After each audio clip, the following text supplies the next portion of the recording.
자, 이제 중세의 경제 볼게요. 여러분 291페이지 한번 보세요. 자, 중세의 경제 파트에서는 일단 우리가 경제하면 중요한 게 뭐라고 했었냐면 토지제도하고 수치제도. 자, 지금 우리가 하는 게 중세잖아요. 고려시대. 여기에서는 더 중요한 게 둘 중에서 토지제도. 요 토지제도가 바로 전시과제도라고 하는 거거든요. 그래서 그 전시과가 시험에는 나온다. 만약에 고려의 경제에서 하나만 골라라. 그럼 전시과. 시험에는 전시과가 나온다는 거 알아두시고, 자, 그 다음에 이제 플러스 나머지 뭐 농업이라든가 상업이라든가 농업기술은 항상 중요하잖아요. 농업기술이라든가 그리고 상업, 수공업, 그리고 특히 고려시대는 화폐가 등장하는 시기예요. 처음으로 화폐가 등장하는 시기죠. 그래서 화폐에 대해서도 물어볼 거다. 자, 그리고 대외 무역에서도 여러 나라와 무역을 하게 되는, 뭐 기본적으로 송하고 가장 절친이긴 한데 송뿐만 아니라 우리가 거란하고도 싸우고 여진하고도 싸웠죠? 그래도 무역은 해요. 그래서 그런 나라들과 무역을 하기 때문에 굉장히 좀 개방적인 그런 무역의 형태를 가지고 있어서 이런 것들도 언급이 되죠. 자, 그러면 우리는 고려시대 경제로 가볼게요. 자, 고려의 경제, 조선도 마찬가지고 우리나라 산업화되기 전까지 주요 산업은 농업이겠죠? 그래서 또 다시 농업을 당연히 중시하죠. 이것도 순서가 이렇게 돼버렸네. 자, 볼까요? 중농정책, 농업을 중시한다. 권농정책, 농업을 권장한다. 네, 중농정책, 권농정책. 그래서 농업을 중시하고 권장하고. 자, 그럼 농업을 권장한다는 건 개간을 장려하고 재해시나 또는 농번기라고 들어봤어요. 농사 바쁠 때. 그럴 때는 사람들을 부역에 동원하지 않아요. 농사 지어라. 그래서 농번기에는 자벽에 동원하지 않는다. 자, 그 다음에 광종도 개간을 장려하기도 하고 심지어 성종은 자, 이런 호족들의 무기를 다 걷어서 이걸로 농기구를 만들어서 나눠주기도 했었어요. 그러니까 이런 것들은 중농정책, 권농정책이다 라는 걸 알 수가 있죠. 그래서 이런 정책들이 있구나. 자, 이거는 여기서는 여러분 따로 외우실 거 없죠? 그냥 가장 일반적인 내용들이기 때문에 따로 외울 건 없다는 거. 자, 그 다음에 292페이지로 넘겨서 상업과 수공업 정책도 마찬가지예요. 여기는 지금 아직 본격적으로 들어가기 전에 워밍업이거든요. 그래서 여기서는 여러분이 따로 크게 외우거나 할 거는 없어요. 그냥 한번 읽어보시면 돼요. 여기에서는. 그래서 상점이 생겼고 그 다음에 화폐가 만들어졌고, 화폐는 만들어졌지만 유통은 잘 안 돼요. 그래서 이렇게 화폐가 만들어졌고, 그 다음에 수공업이 발달했는데 수공업은 관청수공업과 관청수공업이라는 건 수공업자들을 관청에서 관리한다 이런 뜻이고요. 그 다음에 소수공업 할 때 이 소가 상부곡 소할 때 그 소, 특수행정구역이죠. 그래서 소수공업이 있었다. 자, 그리고 자 이제 재정, 말하자면 세금을 걷고 쓰고 하는 걸 재정이라고 하죠. 그럴 때 기준이 되는 어떤 문서들이 필요하잖아요. 그래서 고려시대는 이런 양안과 호적을 작성하고 있었는데, 자, 양안이라는 건 토지대장, 호적이라는 건 호구장부, 호적이라는 건 여러분도 아실 거니까. 자, 그리고 이런 일들을 담당하는 관청은 호부. 왜 우리가 배웠던 중앙정치조직 관청 중에서 돈, 재정과 관련된 관청이 2개 있어요. 하나는 이병, 호형, 예, 공 할 때 그 호부, 또 하나는 삼사.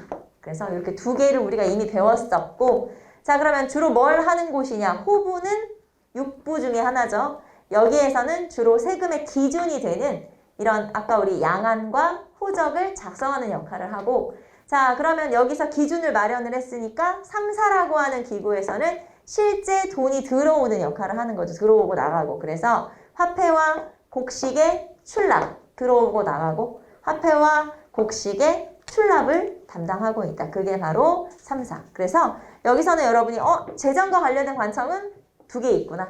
하나는 호부고 하나는 3사구나. 특히 시험에는 3사가 잘 나오는데, 왜냐하면 이 3사라고 하는 기구는 고려시대로 넘어가면, 고려시대에는 그냥 단순한 회계기관일 뿐이지만 나중에 조선시대로 넘어가면 정말 중요한 언론기관 역할을 하거든요. 그래서 역할이 너무 크게 달라지기 때문에 그냥 기구의 역할 정도만 여러분이 알아두시면 되겠고요. 자, 여기서는 따로 여러분 크게 외울 거나 그런 거 별로 없다. 한번 읽어보시면 되고요.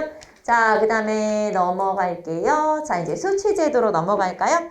자, 수취제도라고 하는 건 세금 걷는 제도를 얘기하는 거죠. 그래서 여러분 294페이지로 넘겨보시면 세금을 한번 걷어봅시다. 자, 294페이지 수취제도의 정비. 자, 그러면 세금을 걷는데 세금은 몇 가지를 내냐? 세 가지 냈었지. 세금은 항상 토지. 내가 땅이 있고 농사를 지으면 그 농사 지은 것에 대해 세금을 내야 되잖아요. 토지에 대한 세금을 조세라고 그래요.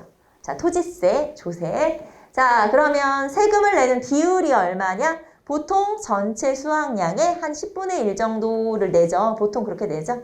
수확량의 10분의 1 정도를 낸다. 자, 비옥도에 따라서 3등급으로 나누고 결부제라고 하는 건 뭐냐면 보통 우리가 신라시대부터 조선시대까지 토지를 세는 단위가 1결, 뭐 2결 이런 식으로 결이에요. 이 결이라고 하는 건 원래는 그냥 여러분 이것도 외우실 필요는 없어요. 자, 농민이 자기의 손가락으로 이렇게 이제 볕단이 있을 거 아니에요. 볕단 이렇게 쥐어요. 그럼 한 줌이 되는 거죠. 그리고 이거를 10개를 모으면 한 단. 우리 배추 한 단, 파 한 단 할 때 그 단이죠. 단. 그리고 이거를 10개를 모으면 지게 한 짐이라고 하죠. 이렇게 뒤에 딱 매잖아요. 지게 한 짐. 이게 100개가 되면 이게 1결. 그래서 이 결부제라고 하는 건 수확량을 기준으로 해서 토지의 단위를 정한 거예요. 그래서 결부제라는 건 수확량을 기준으로 토지의 단위를 정한 걸 결부제다라고 하는데 굳이 여러분 그냥 외우실 거 없이 우리나라는 무조건 신라시대부터 조선시대까지 무조건 결부제거든요. 그래서 토지의 단위는 몇 결이에요. 결이라고 하는 건데 이제 그것도 우리 뒤에 조선시대 가면은 조금 더 디테일하게 배울 거고 자, 그러면 세금을 걷었어. 어떻게 해야 돼요? 서울로 보내야지 서울에서 쓸 거 아니에요? 개경이죠. 수도로 보내야 되죠. 그래서 그렇게 운송하는 제도를 뭐라고 해? 조운제도라고 그래요. 조운, 조세, 운송. 자, 그러면 세금을 걷어요. 쌀을 걷었겠죠? 이 쌀을 걷어서 뭐로 옮기면 될까요? 자, 쉽게 말하면 소 달구지에 실어가지고 산을 10개 넘을래? 아니면 배에다 실어서 옮길래? 배에다 실어서 옮기는 게 낫겠지. 왜냐면 그 당시에는 도로망이라든가 이런 게 정비되지 않았잖아요. 쉽게 말해서 진짜 소 달구지에다가 실어가지고 산을 10개 넘어야 돼. 그래야 개경까지 간단 말이야. 근데 그게 과연 가능하겠어요? 불가능하겠지? 이제 도적 만나서 다 털리겠지, 당연히. 자, 그래서 어쨌든 배를 이용하는 게 훨씬 낫다. 자, 각 지역에 있는 창구를 조창이라고 하고 서울에 있는, 개경에 있는 창구를 경창이라고 그래요. 그래서 지역에 있는 지역별로 이렇게 창구가 있는데 거기에 모았다가 이거를 배로 운반을 한다. 서울에 있는 경창으로 운반을 하죠. 자, 그래서 이런 걸 조운제도라고 하고 자, 그러면 세금을 걷어 서울로 안 보내는 지역이 있어요. 그런 지역을 뭐라고 해? 인류지역이라고 그래요. 자, 그러면 세금을 걷어 안 보낸다고? 서울로 안 보낸다고? 그럼 그건 무슨 뜻이냐면 그냥 그 지역에서 사용한다는 뜻이에요. 왜냐면 거기는 국경지역이야. 그럼 국경지역이면 뭐가 필요해? 국방비가 필요하겠죠. 그럼 국방비, 군사비 이런 걸로 써야 되니까 세금을 안 보내는 지역. 안 걷는 건 아니에요. 걷긴 걷는데 서울로 안 보낸다라는 뜻이에요. 그게 바로 인류지역이죠. 그래서 고려시대 인류는 양계 알죠? 동계와 북계가 양계죠? 그래서 양계가 인류지역이고 이게 나중에 조선시대로 넘어가면 조선시대는 평안도와 함경도가 인류지역이에요. 그래서 세금을 걷지만 서울로 보내지 않아도 되는 지역을 인류라고 하죠. 자, 그러면 이제 여기까지는 세금 걷는 얘기예요. 세금은 수확량의 10분의 1을 내면 돼. 그리고 그거를 모았다가 서울로 배에 실어 가져와. 그런 뜻이에요. 자, 그러면 만약에 제가 땅이 없어요. 자, 난 땅이 없다. 그럼 나는 세금을 내요, 안 내요? 조세를 내요, 안 내요? 땅이 없어? 안 내도 돼. 왜냐면 여러분 자동차가 없는데 자동차세 내요? 아니, 말도 안 되는 소리 하고 있어. 그치? 재산이 없는데 재산세 내야 돼? 아니잖아. 그거 똑같은 거예요. 자, 내가 땅이 없어. 근데 나는 조세 내야 돼? 안 내도 돼. 자, 근데 문제는 뭐냐? 그럼 세금 안 내고 되게 좋구나. 근데 문제는 농사를 안 지으면 그럼 나는 뭐 먹고 살아? 그쵸? 먹을 게 없지? 결국엔 농사를 짓긴 지어야 되지? 어떻게? 빌려서라도 지어야 된다. 그래서 자, 지주에게 토지를 빌려서 농사를 짓는데 땅 주인을 지주라고 하잖아요? 그럼 나는 땅 빌려서 농사 짓는 사람이지 나는 전호라고 그래요. 전호는 뭐냐면 소작농, 소작인. 그래서 나는 지주에게 땅을 빌려서 농사를 짓는데 자, 문제는 내가 땅을 빌렸어. 자, 여러분도 제가 만약에 집이 없어. 그래서 남의 집을 빌려서 살아. 알죠? 그럼 그 주인한테 뭘 줘야 돼? 뭐 월세든 집세든 뭘 줘야 되잖아. 그런 것처럼 요 지주에게 그럼 뭘 내야 되겠네? 이걸 뭐라고 하냐면 지대라고 그래요. 지대. 자, 남의 땅을 빌려서 농사를 지었어. 나 땅이 없어. 하지만 나는 농사를 지어야 돼. 먹어야 되니까. 그래서 남의 땅을 빌려서 농사를 지을 수 있어요. 자, 그러면 이렇게 소작을 하면 되는데 요 소작을 하고 이 주인에게 임대료를 내야 되는 거잖아요. 임대료를 뭐라고 해? 지대라고 하고 그러면 그 임대료 얼마 내야 되는데 그 비율을 지대율이라고 하는 거예요. 그러니까 쉽게 말하면 땅 주인한테 농사 지은 거 중에 얼마 주는데 그게 지대율이에요. 자, 그러면 지대율은 얼마냐? 이게 공전과 사전일 때가 달라요. 자, 여기서 말하는 공전은 뭐냐면 국유지. 자, 내가 빌려서 농사 지었는데 그게 나라 땅이야. 그래서 나라 땅을 농사 지어서 그러면 그 중에 수확량에 얼마를 줘야 되냐? 나라에게 줘야 되냐? 4분의 1 주면 되죠. 자, 그런데 내가 빌려서 농사를 지었는데 그 땅이 개인 땅이야. 사유지라는 뜻이에요. 자, 그러면 개인 땅을 농사 지었어. 그러면 그 땅에 대해서 얼마를 줘야 돼? 2분의 1. 엄청난 거죠. 그러니까 절반 딱 떼어줘야 되니까. 그래서 이걸 지대율이라고 그래요. 자, 여기 지대라고 하는 건 세금이다, 아니다? 세금 아니다. 네, 세금 아니에요, 이거는. 자, 지대라는 건 세금은 아니지만 여기 이제 뭐 10분의 1도 나오고 하니까 여기에 그냥 같이 여러분한테 설명을 했을 뿐이지. 자, 지대율은 세금이다, 아니다? 아니다. 세금 아니에요. 이건 그냥 빌린 대가, 임대료잖아, 임대료. 임대료. 그래서 지대율이라는 건 임대료의 개념이구나 라고 보시면 돼요. 자, 여기서 중요한 거는 이거네. 얼마 낸다고요? 수확량의 10분의 1. 이게 제일 중요하죠. 자, 땅 있어? 그러면은 그 땅에서 농사 지은 것 중에 얼마를 세금으로 내? 10분의 1. 이게 가장 핵심. 나머지는 그냥 읽어보면 되는 거. 자, 그 다음에 두 번째는 공납. 자, 공납이라고 하는 건 가호마다. 자, 집호자예요. 쉽게 말하면 집집마다. 이렇게 보시면 되겠죠. 자, 그러면 집집마다 뭐를 내야 돼요? 토나 옷감이나 토산물, 특산물 등을 내야 된다. 그래서 가호마다 특산물을 낸다. 간단하게 생각하시면 특산물 내는 거다라고 보시면 돼요. 자, 여기 지금 여러분이 요 마을에 여러분이 다 살고 있는 각각 집이라고 생각하시면 여러분은 여기 살고 있으니까 세금을 내야 된다는 거예요. 주민세 같은 개념이라고 생각하시면 돼요. 또 여기 살잖아. 세금 내. 근데 이 중에는 지금 여러분하고 저하고 이 중에는 부자도 있고 가난한 사람도 있겠죠.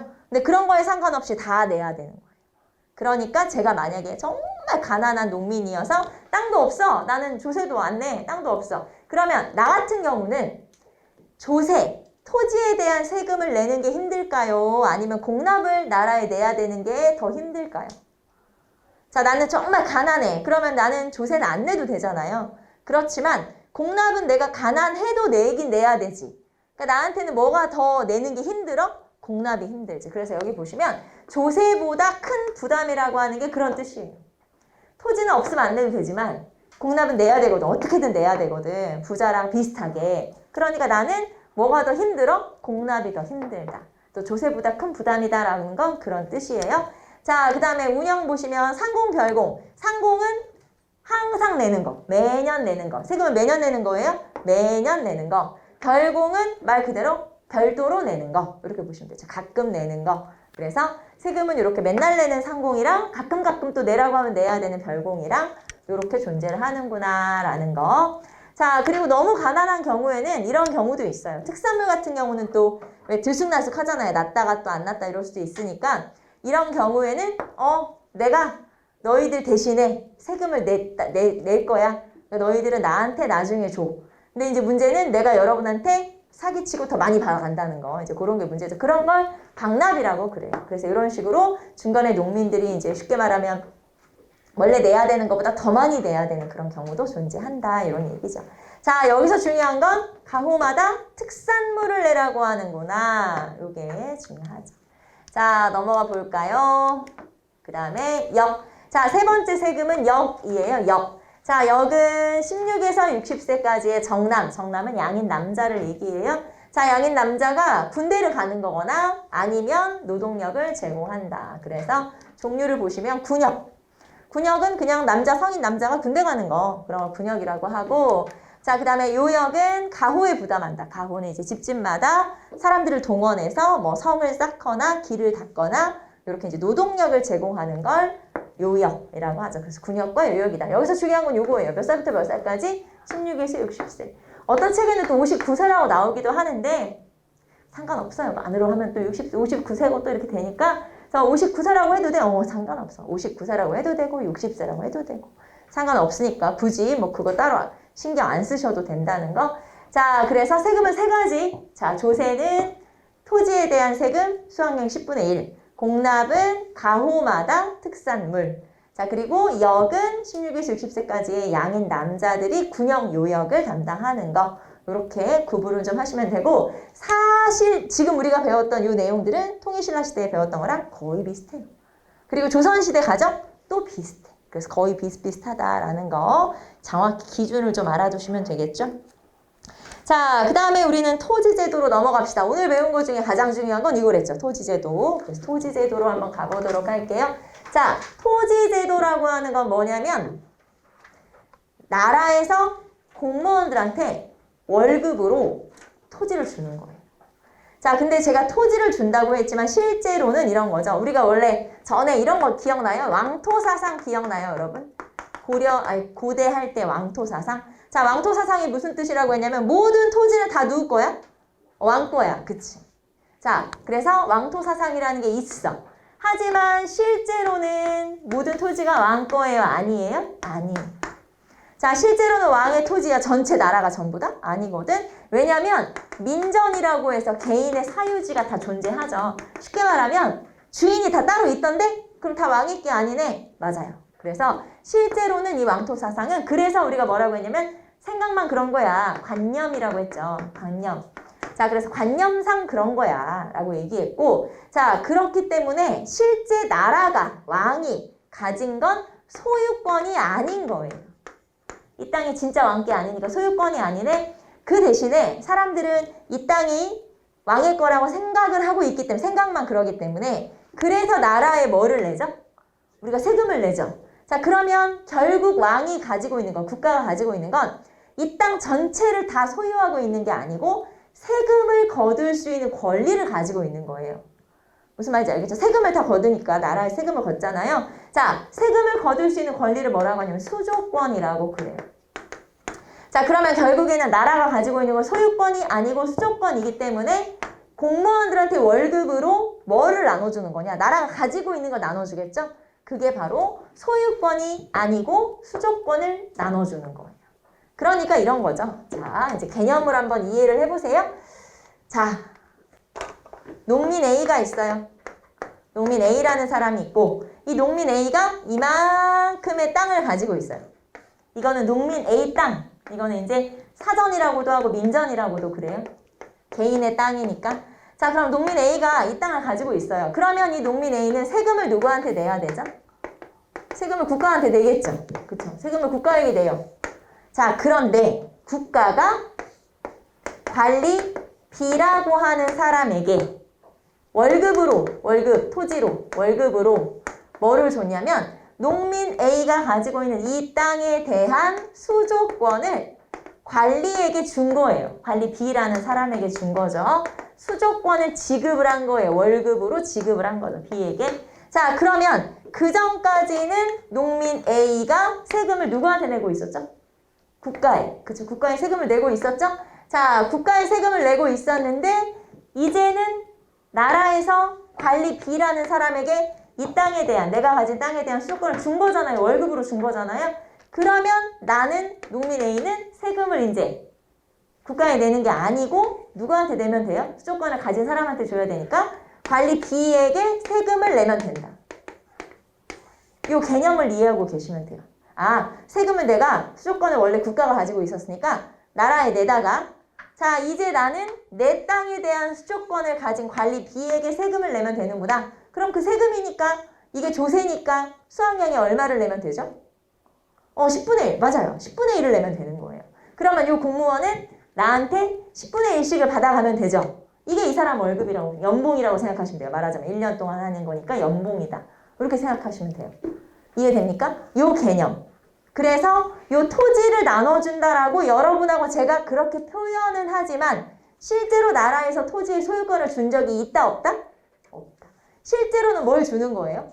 수조권. 세금을 거둘 수 있는 권리를 주는데 그냥 우리끼리는 편리하게, 왜냐면 우리가 다 어차피 개념을 알고 있으니까 토지를 나눠줘 라고 우리끼리는 얘기하지만 실제로 토지를 소유하도록 나라에서 공무원한테 준 적은 없다. 알겠죠? 한 번도 없다. 자, 그 대신 뭘 주는 거다? 수조권을 주는 거. 알겠죠? 자, 여러분하고 제가 토지를 나눠준다. 아, 수조권이구나. 이렇게 여러분이 딱 알아들으시면 되는 거예요. 무슨 말인지 알겠죠? 우리가 이제 약속을 했으니까 제가 토지를 나눠준다고 100번 말해도 아, 100번 다 수조권이구나. 이렇게 여러분은 이렇게 딱 알아들으시면 되겠죠. 무슨 말인지 알겠죠? 그래서 이 개념을 알아두시면 아, 토지를 나눠준다는 게 그런 거구나. 결국은 수조권을 주는 거구나. 라고 하는 거. 그리고 이 공무원한테 나눠주는 제도가 토지제도니까 이 토지제도가 조금씩 바뀌어요. 그래서 이제 우리는 그 바뀐 내용을 좀 살펴볼 거여서 시험에는 그게 나오는 건데 그게 뭐냐? 그게 전시과예요. 전시과. 자, 그러면 우리는 토지제도의 원칙부터 한번 보도록 할까요? 자, 원칙은 우리 금방 말한 거예요. 왕토사상이야. 근데 이거는 사실이 아니야. 자, 왕토사상이 있어. 하지만 실제로는 민전이 있지. 그래서 실제로는 아니야. 나라에서 가진 건 수조권이었어. 그 얘기를 한 거고. 자, 그리고 고려라고 하는 나라의 토지제도의 바탕, 근간은 바탕이죠. 바탕이 되는 건 이 전시가와 민전은 개인 소유, 농민 소유 토지를 민전이라고 그래요. 그래서 이런 것들이 민전이다. 그러니까 일반 백성들이 민전을 가지고 있고 수조권을 가진 공무원한테 세금을 내는 거죠. 이제 요 내용이 바로 이 전시과 내용이다. 토지제도다라는 거 볼 수 있고, 아, 그 다음에 이제 요거는 뭐냐면 여러분 교재에 보시면은 296페이지에 사전과 공전이라고 해서 이거는 그냥 개념 설명. 따로 외울 것도 없어요. 그냥 개념 설명이에요. 그래서 여러분이 아, 그냥 그렇구나 하고 그냥 쓱 듣고 넘어가시면 되는데 이게 뭐냐면은 이런 거예요. 자, 소유권을 가지고 구분을 해서 공전이라고도 하고 사전이라고도 하고 또는 수조권을 기준으로 해서 공전이라고도 하고 사전이라고도 해요. 그러니까 헷갈릴 수 있으니까 한번 짚고 넘어가자 이 말이에요. 하지만 시험에 막 야 이게 사전이야 공전이야 이렇게 막 물어보지는 않아요. 그렇기 때문에 그리고 만약에 시험에 물어본다 하더라도 여러분이 충분히 다 골라낼 수 있게 물어봐요. 그러니까 많이 헷갈리거나 이상하게 문제가 나오진 않아요. 요즘 어느 세상인데 문제를 이상하게 내면 큰일 나는 거 알지? 그러니까 요즘 문제 그렇게 안 내니까 당연히 그런데 여기서 그냥 개념만 짚고 넘어가자. 자, 일단 볼게요.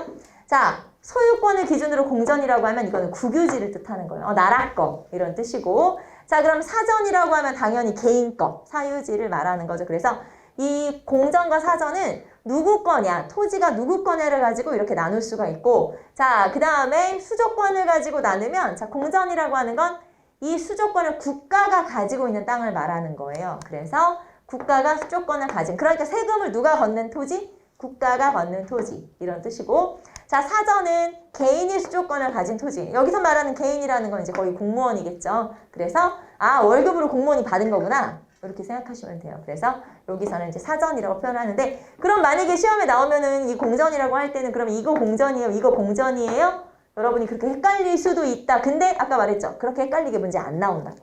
걱정하지 말라고. 우리는 개념만 알고 있으면 된다고. 무슨 말인지 알겠죠? 요즘은 시험을 그렇게 애매모호하게 안 내요. 그러다가 큰일 나니까. 그래서 이렇게 개념만 알고 있으면 아, 그 말이 그 말이구나. 이렇게 충분히 이해할 수 있으니까 문제 풀 수 있으니까 여러분 걱정할 필요가 없다는 거. 다만 그냥 개념만 확인하고 넘어가면 된다는 거고 그러면 여기로 다시 와볼까요? 그러면 자, 요 농민 A가 가진 토지 있죠? 처음에는 세금을 국가에 냈었어요. 그럼 이거는 공전일까요? 사전이었을까요? 공전이었겠지. 왜냐면 국가가 세금을 갖는 거를 뭐라고 했어요? 공전이라고 했죠. 자, 그런데 나중에 농민 A가 관리 B에게 세금을 내게 되지 않았나요? 그럼 이거는 이제 뭐가 된 거예요? 개인한테 냈으니까 사전이 된 거죠. 그쵸? 이해되죠? 그리고 이 땅은 원래 사유지잖아. 그럼 사전이지. 그러니까 소유로 하면은 사전이고 그 다음에 수조권으로 하면 공전이었다가 사전으로 바뀐 거예요. 이해돼요? 막 공정사전이 여러 번 나오니까 여러분 헷갈릴 수 있지만 시험에 그렇게 나오지 않기 때문에 여기서 그냥 개념만 제가 여러분한테 설명한 거고, 자 이제 본격적으로 들어가 볼까요? 자 여기서부터는 시험에 나오는 내용이겠죠? 중요한 내용. 그래서 여기서부터는 이제 여러분이 꼭 짚고 넘어가야 한다. 자 볼까요? 처음에 역분전부터 한번 보도록 할게요. 자 여러분 교재에는 296페이지 역분전부터. 이건 이제 전시관은 아니에요. 전시관은 아닌데 토지제도의 변천이기 때문에 여기서 한번 언급하고 넘어갈게요. 자, 여기서 뭐가 중요하냐면 이 토지제도에서는 어느 왕인지도 중요해요. 언제가 중요하죠. 언제.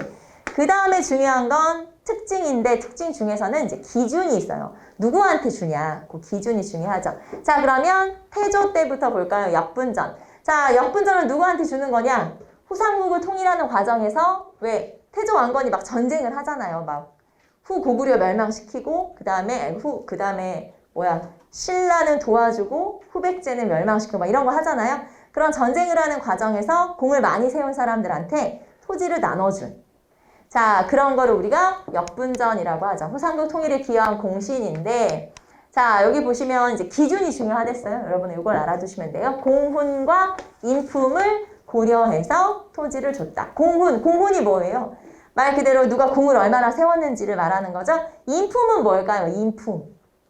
인품은 참 그 사람 괜찮더라. 뭐 이런 거 있잖아요. 사람 됨됨이. 자, 그러면 공훈, 인품? 이건 객관적인 지표일까요? 아닐까요? 아니에요. 공훈도 야 내가 봤을 때는 굉장히 공을 많이 세웠는데 저 사람이 볼 때 아니라고 하더라? 그럴 수도 있잖아요. 그리고 사람 됨됨이라는 것도 그런 거 있죠. 내가 봤을 때는 참 괜찮은 사람인데 딴 사람이 보면은 이상한 사람이야. 그럴 수도 있잖아요. 이거는 절대 객관적인 기준이 아닌 거예요. 그러니까 뭐야 그냥 내 마음에 드는 예쁜 사람한테 토지를 많이 줬다 이런 얘기니까 이거는 객관적인 토지는 아니다 라고 하는 거고, 자 그 다음에 여기 이제 논공행상적 성격이다라고 했는데 이거는 그냥 단어니까 여러분 알아두시면 공을 논해서 행상, 상을 행한다 이런 뜻이니까 공을 세운 만큼 상을 내려줬다 이런 뜻이에요. 그래서 이렇게 공을 세운 만큼 주는 걸 논공행상적이다 이렇게 표현을 하거든요.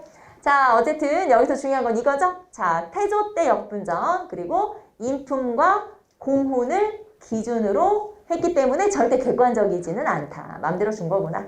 이렇게 보시면 되겠고, 자 그러면 토지제도가 이렇게 객관적이지 않으면 안 되는 거잖아요. 그래서 객관적인 걸 만들어야지. 그게 바로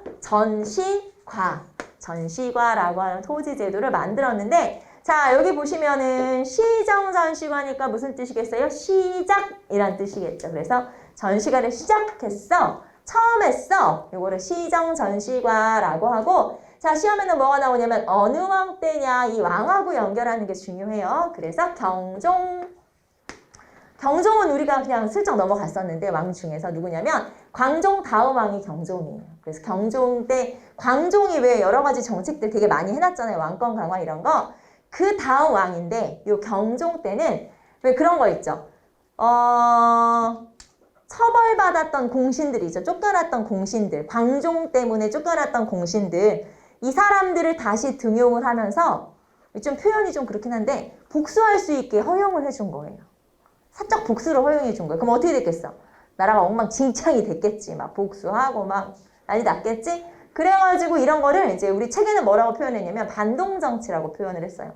그래서 이때 굉장히 좀 왕권도 약해지고 이런 시기, 혼란스러운 시기? 이런 걸 이제 경종 때. 그래서 그때 토지제도를 좀 바로 잡게 되죠. 그래서 경종의 업적은 요거 하나밖에 없어요. 시정전시과 요거 하나 만들었다. 요게 이제 업적이라고 볼 수 있죠.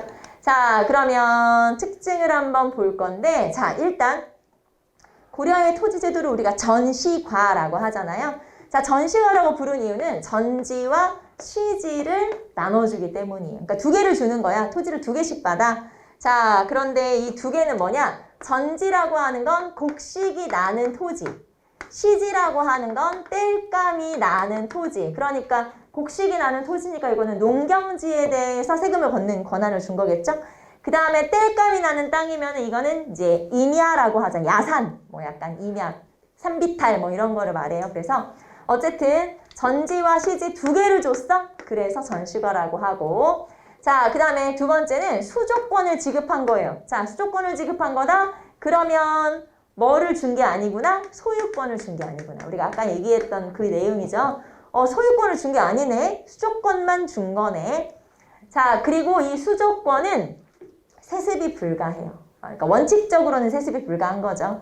자, 원칙적으로는 세습이 불가하다. 물론 원칙은 다 예외가 있으니까 또 예외가 존재하긴 하지만 어쨌든 수조권이라고 하는 건 원칙적으로는 세습이 불가능하다. 자, 그리고 누구한테 나눠준 거냐? 그러면 자, 여기다 써볼까요? 문무, 이거는 뒤에도 마찬가지니까 여기다 써볼게요. 문무, 자, 전현직 관리에게 나눠준 거고요. 그리고 18등급으로 나누어서 토지를 지급한 거예요. 자, 그래서 문무 전현직 관리라고 저는 썼지만 다른 책에는 이렇게 나오기도 해요. 문무직산관이라고 나오기도 하거든요. 문무 직산관에게 나눠준 거다. 직산관, 직관이 현직, 산관이 전직이라고 생각하시면 돼요. 간단하게. 그래서 문무 전현직 관리에게 자, 토지를 몇 등급으로 나눠서 줬어? 18등급으로 나누어서 토지를 나눠준 제도를 말하고요. 자, 그 다음에 이제 우리는 중요한 게 기준이라고 했죠? 자, 봅시다. 관품과 인품을 반영했어요. 자, 위에서는 공훈과 인품이었죠? 그런데 여기서는 관품. 관품이라는 게 쉽게 말하면 공무원 등급. 그래서 공무원 등급인 관품과 아까 18등급으로 나눠서 온다고 했죠? 자, 관품과 인품. 자, 인품이 들어갔다는 건 아직까지도 100% 객관적인 건 아니다. 하지만 그래도 관품이 들어가서 관품은 그냥 등급인 거잖아요. 등급에 따라 토지를 나눠줬으니까 그래도 좀 객관적으로 바뀌었어 라는 걸 알 수 있고 자, 그 다음에 요것도 하나 특징이에요. 자, 관품을 구분을 할 때 관품을 가지고 토지를 나눠줬는데 관품을 구분을 할 때 사색 공복 제도를 반영해서 그러니까 사색 공복이라고 하는 건 어느 왕 때 만들어진 거? 광종 때 만들어진 거죠. 그 광종 때 만들어진 공복제도, 왜 우리 자단 비녹이었잖아요. 요 색깔을 기준으로 해서 다시 자색을 18등급으로 나누고 비색을 뭐 몇 등급으로 나누고 이런 식으로 공복을 기준으로 다시 또 등급을 나누어서 토지를 주는 그런 제도예요. 그래서 여러분이 이거 막 몇 등급으로 나누고 이러 다 안 해도 되고 우리 뭐만 알면 돼요? 공복을 반영했구나. 이렇게만 알아두시면 돼요. 자, 관품과 인품을 기준으로 했는데 관품은 공복을 기준으로 했다. 이렇게 요 정도만 알아두시면 되겠죠. 자, 하지만 인품이 들어간다는 건 100% 역분절에서 벗어난 건 아니라는 거죠. 그래서 그런 것들이 이제 한계다라고 볼 수 있고 자, 시정전시과 경종 그리고 관품과 인품을 반영 관품은 공복을 기준 이렇게 알아두시면 되겠죠. 자, 그 다음에 개정 전시가로 넘어가 볼까요? 자, 개정에서 요 개가 고치다라는 뜻이에요. 개정판 알죠, 여러분? 그거예요. 그래서 고치다. 자, 그러니까 전시가를 한번 고쳤어. 그런 뜻이에요. 그래서 개정판을 냈는데, 자, 그러면 개정판 낸 건 어느 왕? 목종 때. 자, 목종 때 개정 전시가로 한번 개편을 하게 되죠. 자, 기준으로 가봅시다. 관품만 고려하게 되죠. 자, 인품을 없애버리고 관품만 기준으로 훨씬 객관적으로 바뀌었다는 거죠. 자, 그 다음에 역시 18등급으로 나눠주고 문무 전현직 관리 모두에게 나눠줬다라는 거 알 수 있고요. 특징 가볼까요? 자, 문신과 무신 중에 당연히 누구를 우대해? 문신을, 이거 고려니까 뭐 당연한 거죠. 그래서 문신을 우대했고 자, 여기서 중요한 건 이거예요. 군인전 지급. 자, 목종이면 누구냐면 거란과의 전쟁 그 즈음에 있었던 왕이에요. 거란의 2차, 3차 침입이 현종인데 그 목종 다음 왕이 현종이거든요. 그러니까 딱 거란이랑 싸울 한 그 중간쯤이다 이렇게 보시면 되고 거란이랑 싸우니까 확실히 군인을 좀 우대해 줄 필요가 있지. 그래서 중앙군, 말하자면 직업군인인 중앙군에게 토지를 나눠줬어요. 그게 바로 군인전. 그래서 요 개정전시관은 다른 말로 뭐라고 하냐면 군인전시과라고 표현을 할 정도로 요 개정전시관에서 중요한 건 뭐를 나눠줬다는 거? 군인전을 나눠줬다 라고 하는 게 그만큼 중요하죠. 자, 그 다음에 지급 액수는 조금씩 감소해요. 그 전에 시정전시과보다는 조금 줄어들었고 자, 그 다음에 나오는 거는 여러분이 이 표를 같이 보시면서 보면은 좋은데 298페이지로 한번 살짝 가서 거기 숫자 잔뜩 써 있는 표가 있어요. 맨 위에. 자, 거기 보시면 지급 액수가 지금 쭉 나와 있어요. 자, 우리는 1등급만 가지고 한번 살펴볼게요. 자, 경종 때 시정전시관은 전지 110결, 시지 110결, 목종 때 개정전시관은 전지 100결, 시지 70결. 자, 그런데 문종 때 경정전시관은 전지 100결에 시지 50결. 자, 지금 점점점 토지 지급 액수는 전체적으로 어떻게 되고 있다? 줄어들고 있다. 더군다나 개정전시가의 뒤에 3칸의 시지는 아예 빈칸. 그쵸? 3칸 뒤에 빈칸인 걸 알죠? 자, 그러면 16과 이하는 시지 미지급이다. 쉽게 말하면 뒤에 3명은 안 준다 이 말이에요. 3등급은 안 준다 이 말이죠. 그래서 16과 이하는 여기 이게 그거예요. 16과 이하는 시지가 없다. 이런 뜻이에요. 무슨 말인지 알겠죠? 네, 뒤에 3칸은 없다. 이런 뜻이니까. 그래서 이게 그 말이구나. 그러니까 시지를 줄 수 없을 정도로 토지가 그만큼 줄어들었다라고 하는 뜻이죠. 자, 그래서 개정 전시과 자 여기서 중요한 거는 관품만 고려한다. 그리고 군인전을 줬다. 이 2가지가 중요하죠. 포인트를 잘 체크를 해놓으시면 돼요. 그것만 딱 캐치하면 문제를 충분히 풀 수 있거든요. 그래서 이거를 이런 장황하게 하지 마시고요. 그냥 딱 포인트만 알고 있으면 어떤 문제 나와도 상관없이 다 문제를 풀 수가 있기 때문에 물론 자세히 공부하는 것도 중요하지만 우리 이제 핵심을 정확하게 짚고 넘어가야 되니까. 자, 그러면 가봅시다. 시정전시가 개정전시가 체크했고요. 그 다음에 자, 경정전시가로 가볼게요. 여기 경정전시가라고 되어 있네. 자, 경정전시가는 문종 때. 자, 경정전시가에서는 이제 마무리 이렇게 이제 완성 이렇게 여러분이 연상하시면 되죠. 자, 처음에 시작했으니까 시정, 한번 고쳤어 개정, 그 다음에 완성했어 경정. 이런 식으로 여러분이 그 명칭도 연결해서 보시면 되고요. 자, 그 다음에 경정전시가 누구냐면 문종 때. 문종. 우리가 문종은 어떻게 배웠었냐면 고려시대 최대 전성기였다. 문화적으로 전성기였다라고 하는 게 문종이었고, 자, 그러면은 경정전시관의 기준으로 한번 가볼게요. 첫 번째, 현직 관료만을 대상으로 한다. 자, 지급 액수가 점점 줄어들었고, 그리고 토지도 좀 부족해지고 하다 보니까 이제는 누구한테만? 현직 관료에게만. 자, 그래서 우리가 앞에서 문무직상관에게 토지를 나눠준다고 했는데 여기서는 산관은 아니고 직관에게만 나눠준 거예요. 문무직상관 중에서 산관은 그러니까 전직 관리는 안 주는 거죠. 현직에게만 준다. 자, 그 다음에 특징 한번 쭉 볼게요. 첫 번째, 무반에 대한 차별이 완화되었다라고 했는데, 자, 거란과의 전쟁을 이어가는 과정에서 공을 세운 사람들한테 토지를 더 주다 보니까 어떤 경우에는 자, 같은 A라는 사람과 B가 있는데 같은 품계예요.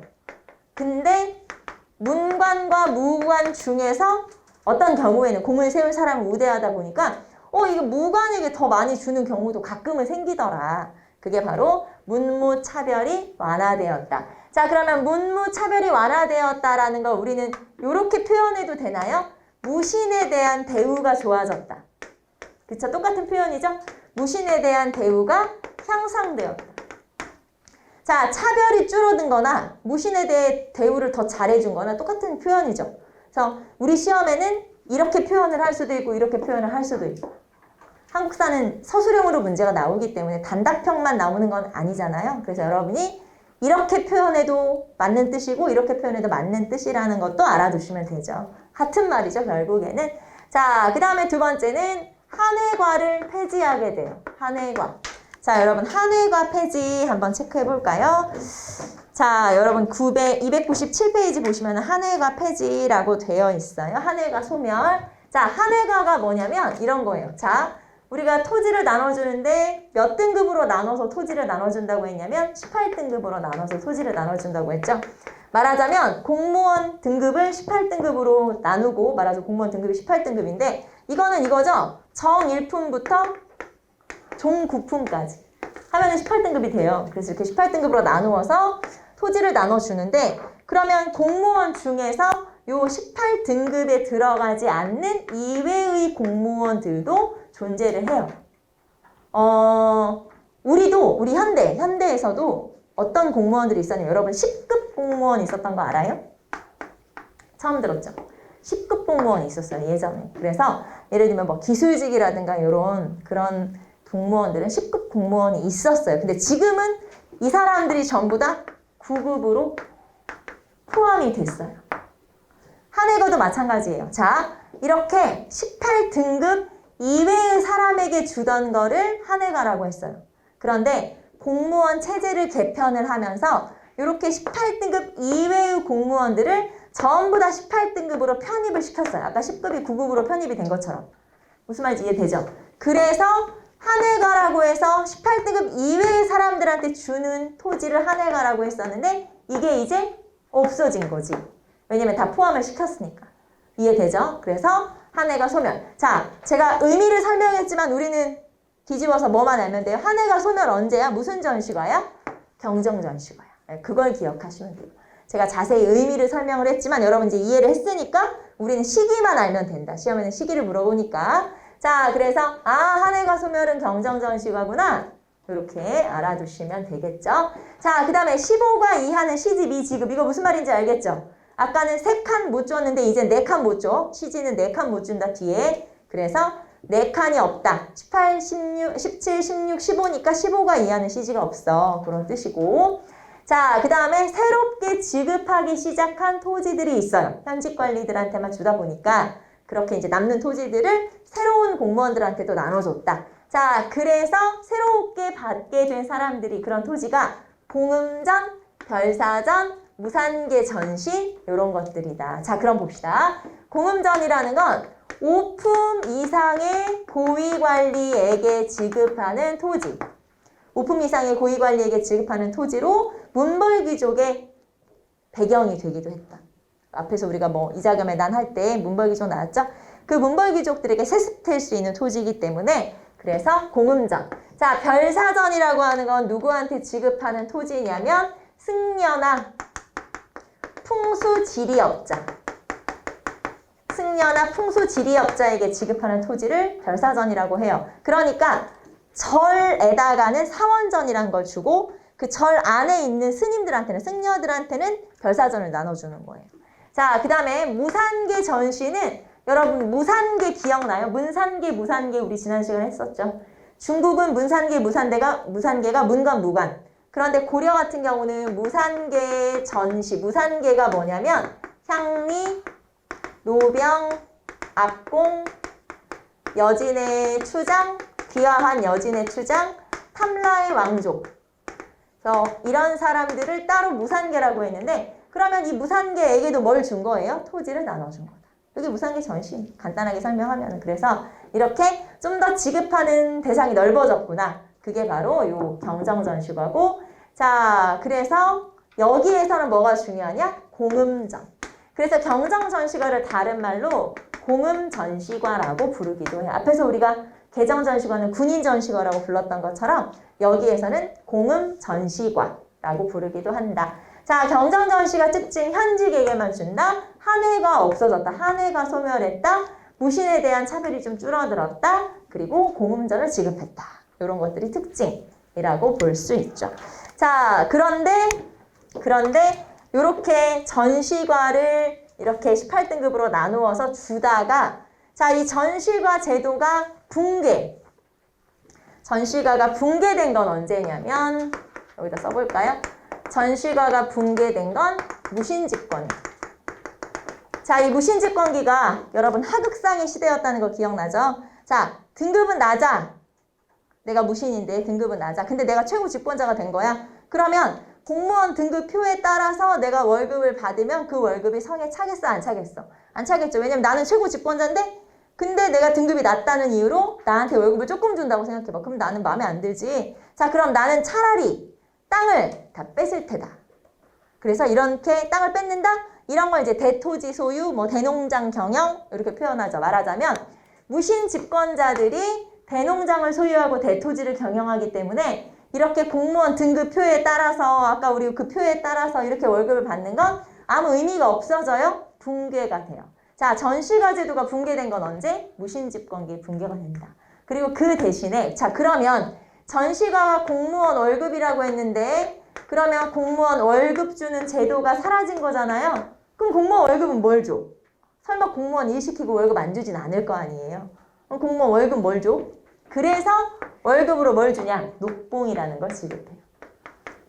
녹봉제가 뭐였냐면 현물로 지급하는 거예요. 쌀이나 옷감이나 이런 것들을 그냥 물건으로 주는 거. 그러니까 내가 농민을 찾아가서 네가 나의 뭐 전객이라는 게 있어요. 이제 나에게 세금을 내야 되는 내가 그 사람 수조권을 가지고 있는데 이런 식으로 복잡한 거 말고 그냥 현물로 딱딱 주는 거야. 그래서 1년에 2번씩 녹패를 가진 사람에게 이렇게 나라에서 월급으로 줬는데 이런 걸 녹봉이라고 하고, 자, 나라에서 토지 나눠주는 제도인 전시가가 사라졌죠?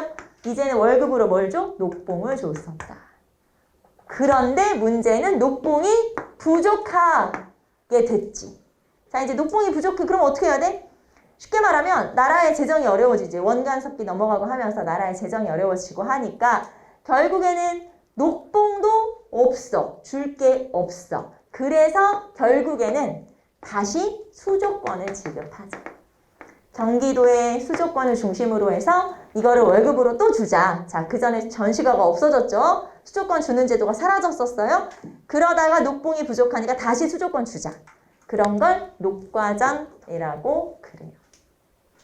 자, 그런데 문제는 이것도 막 검은세족들이 다 차지하고 뺏어가고 하다 보니까 야, 새로 싹 다 뺏어서 신진사대부에게 새롭게 나눠주자. 그게 과전법이에요. 그래서 우리가 지금 고려시대 전체의 토지제도에 대해서 살펴본 거고요. 과전법 같은 경우는 고려 마지막 왕이 공양왕이잖아요. 공양왕 때 이성계의 주도로 실시했기 때문에 이 과전법은 조선의 토지제도라고 보시면 돼요. 고려시대는 잘 안 나오고. 자, 그래서 시험에 잘 나오는 건 뭐냐? 전시과의 특징 물어보는 문제가 시험에는 제일 많이 나오니까 그 특징을 여러분은 잘 정리하시면 되겠고, 자, 297페이지에 보시면은 네모네모마다 특징이 나와 있죠? 요거를 알아두시면 된다. 자, 그래서 한번 쭉 읽어보시고요. 298페이지로 한 장 넘겨보시면 정비과정이 다시 또 간략하게 체크가 되어 있으니까, 자, 우리는 역분전, 그리고 시정, 개정, 경정, 전시과.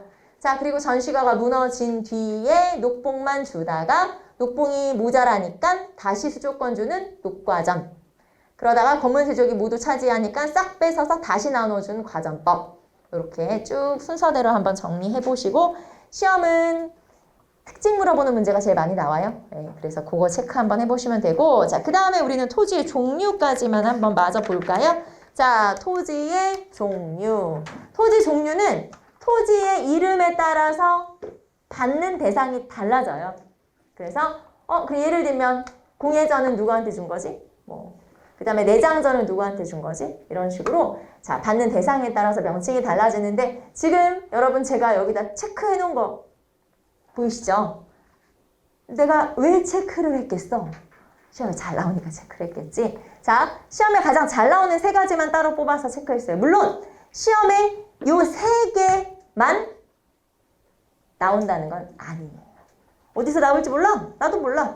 그런데 그래도 잘 나오는 것들. 그래서 여러분이 일단 기본으로 세 개는 알아두고, 그리고 이제 나머지 플러스 알파.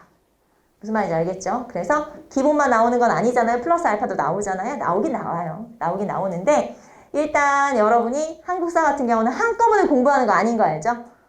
한 번 하고 그 다음에 할 땐 조금 더 넓혀가고 그 다음에 할 땐 조금 더 넓혀가고 이렇게 해야지, 내가 내일 죽더라도 오늘 한국사의 토지를 딱 외우고 죽겠다 이런 건 아니잖아요. 당연히. 그래서 그렇게 한꺼번에 하지 마시고 우선은 요 세 개부터, 그리고 나중에 할 때는 뭐 이쪽부터 이런 식으로 하면 되잖아요.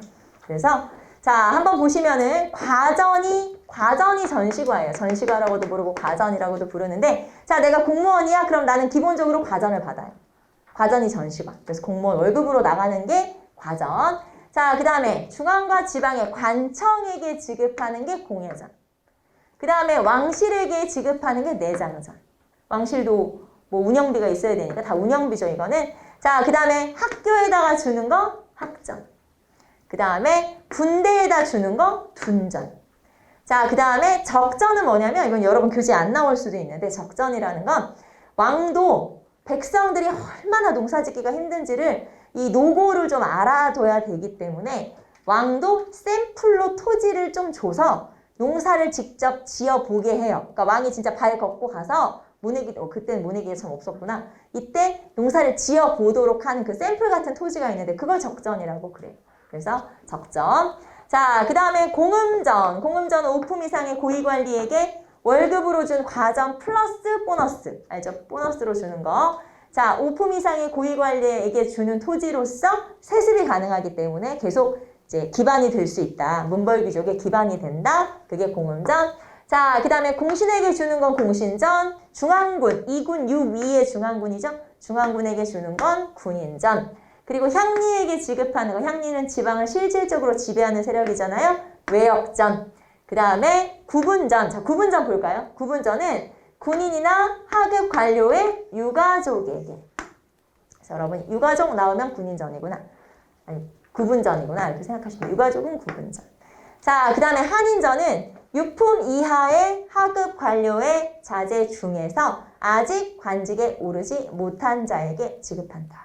무슨 말이냐면, 자, 6품 이하의 관료인데 우리 아버지가 돌아가신 거예요. 그래서 애만 남겨진 거야. 그러면 이 애는 어떻게 먹고 살 길이 막막해지니까 아버지의 토지 일부를 준다 이 말이에요. 그래서 이 토지를 주고 그 대신에 얘가 만약에 어른이 돼서 과거 시험을 봐서 과거 합격을 한다. 그러면 나는 한인전은 반납. 그 대신에 과거 합격했으니까 월급을 받아가겠죠? 월급은 과전. 한인전은 반납하고 그 대신 과전을 받아가는 거지. 그래서 이런 식으로 이제 이런 관인 신분의 세습을 위해서 하급 관료의 자제 중에 아직 관직에 오르지 못한 자에게 지급하는 토지예요. 그래서 이거는 이렇게 그냥 암기하시면 되겠죠? 5품 이상은 공음전, 6품 이하는 한인전.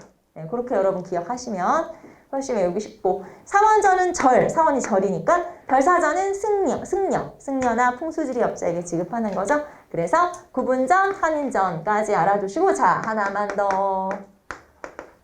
자, 영업전이라고 하는 게 있어요. 원칙적으로는 세습이 불가하지만, 원칙적으로 수조권은 세습이 불가하지만 세습이 되는 경우가 있어요.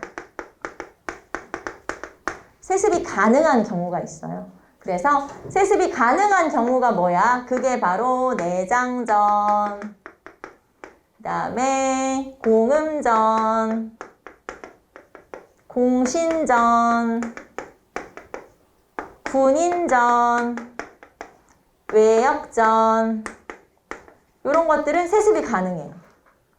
자, 특히 군인전과 외역전은 직역이 세습돼서 토지가 세습돼요. 자, 직역이 세습된다. 뭔지 알죠? 우리 아버지가 향리였어? 그럼 나도 향리야. 우리 아버지가 중앙군이었어? 그럼 나도 중앙군이지. 자, 직역을 세습하기 때문에 굳이 아버지의 토지를 나중에 돌아가시면 반납을 했다가 다시 나는 군인이 되면 또 다른 토지를 받았다가 복잡하니까 그냥 아버지 토지를 세습하면 되는 거지. 직역을 세습했기 때문에. 그래서 직역을 세습하면서 토지가 세습되는 경우가 군인전과 외역전이고, 자, 그 다음에 공신전이나 공음전 같은 경우는 예를 들면 제가 땅이 있어요. 그러면 내가 귀족이라 하더라도 내가 땅이 있으니까 나도 세금을 내긴 내야 되죠. 세금 내긴 내야 되거든요. 그래서 공음전이나 공신전 같은 경우는 내 땅에 대한 수조권을 나를 주는 거야. 공음전이나 공신전으로. 그러면 이 땅은 세금을 안 내도 돼. 이건 100% 내 거가 되는 거지. 이제. 세금을 안 내도 되는 정도의 토지가 되는 거죠. 이해되나요? 그렇게 하는 경우들이 있었어요. 귀족들의 토지도 어차피 세금을 내야 되는데 공음전이나 공신전을 받아갈 거면 요거에 대한 수조권을 나를 주는 거야. 그럼 나는 세금을 안 내도 되는 땅이 되는 거잖아요. 그런 경우도 많이 있었죠. 그래서 공음전이나 공신전은 그런 식으로 될 수도 있다라는 거. 자, 어쨌든 이렇게 세습이 가능한 토지들이 있다라는 것도 알 수가 있죠. 자, 그래서 여러분하고 토지의 종류까지 한번 살펴봤어요. 우리는 잠깐 쉬었다가 나머지 경제활동으로 넘어가도록 할게요.